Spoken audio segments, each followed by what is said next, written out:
Hey guys, anyway, just wanted to show you the basics of bait in a coon trap or otter trap or a mink trap. What I'm using here is just fish guts. You can use any part of the fish, works very well. I just have it in a pickle container, and I'm going to be putting that on this side of the paddle there that operates the whole door. I'm going to open the jar lid. Now the reason for the plywood is, in fact, I actually recommend two. One of them is if you're out there in the woods or on grass or whatever, a good idea is to put it like so.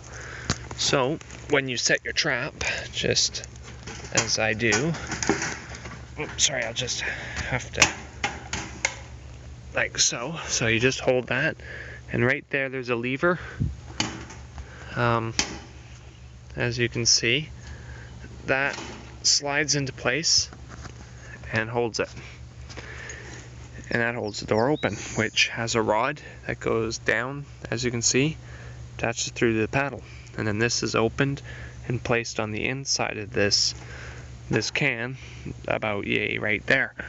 And what happens is the coon goes and he knocks the can over, reaches into the jar to get the fish guts out, and with this moving around he's going to step on that paddle, closing this door very quickly, and it's going to basically catch him, and he will get caught. This method works very well. I catch lots of raccoons. It's all about how you set it up. Hold on, I'm just trying to find a stick that's appropriate to push through the things. So anyway, as you can see, I'm just going to stick the stick through here, and we are going to push it against this paddle, and you're going to watch the door close. And it works quite well. So anyway, the reason I recommend two pieces of plywood is one goes like so that door closes and doesn't catch up on debris like grass or sticks, because sometimes it won't close all the way. This latch here won't snap into place. It'll get caught up on stuff, and if it closes even like so, the raccoon can actually squirm his way out. So I recommend to put the plywood down. And then another method is, let's say you've got two pieces of plywood. So imagine it's sitting on one piece of plywood. Then you can just have another one just sitting on there, and it keeps the bait dry if you're doing it outdoors like so. Just one method.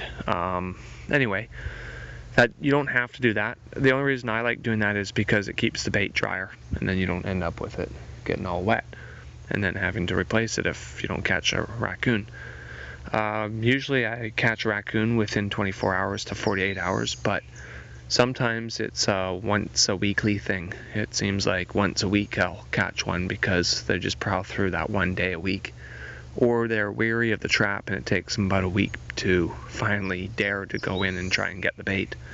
So anyway, that's the basics of a raccoon trap, and yeah, I'm gonna go set this one up and hopefully we'll catch a coon. And then when you do catch one, it's sort of your discretion on what to do with it, whether you relocate it or pass it on to the next life. Anyway, yeah, hope that helps some people who don't really know. And of course, the areas to put these are anywhere where there's a coon trail or the trail of whatever you're trying to catch. And if it's coming on your deck, quite often just put this trap here on your deck and it'll be no problem. Check the trap regularly, because quite often you might catch the neighbor's cat and you don't want it to perish. So I have caught cats before. Thank God I've been there in time to basically let the cat go. And of course they're never happy, but you know, that's just one thing to keep in mind about non-target species. So definitely check the trap every 24 hours at the very maximum. Anyway, hope that helps.